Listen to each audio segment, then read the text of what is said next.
Bertahun-tahun yang lalu, R.A. Torrey berkata, "Doakanlah hal-hal besar, harapkanlah hal-hal besar, kerjakan hal-hal besar, tetapi yang terutama berdoalah." Salah satu kisah paling menyentuh hati dari tahun-tahun saya di ladang misi diceritakan kepada saya di Trivandrum, India.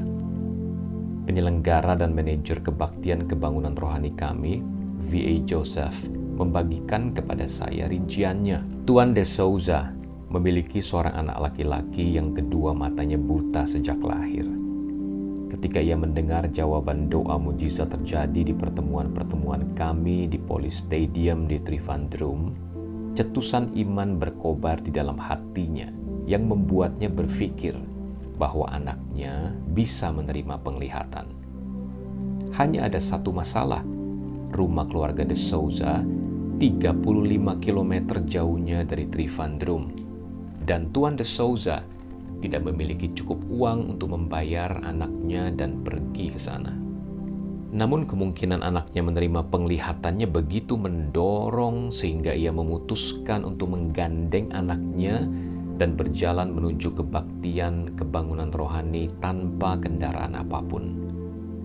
Pasti luar biasa melihat ayah dan anak ini berjalan berdampingan berjam-jam lamanya. Bersama-sama mereka berjalan ke Police Stadium. Di puncak setiap ibadah, saya mengakhiri dengan doa massal untuk kesembuhan segala jenis sakit penyakit. Bagi keluarga De Souza, ini akan menjadi malam yang menentukan. Ketika saya mengucapkan nama Tuhan Yesus bagi semua orang yang buta matanya, sebuah mujizat kreatif terjadi. Dan kedua mata anak yang buta itu celik.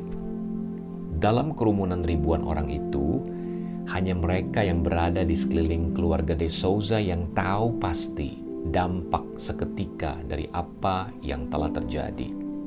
Kemudian, anak itu ditemui oleh panitia yang memeriksa, yang terdiri dari para dokter dan ahli kesehatan. Mereka membenarkan bahwa anak yang buta itu sekarang kedua matanya sudah bisa melihat.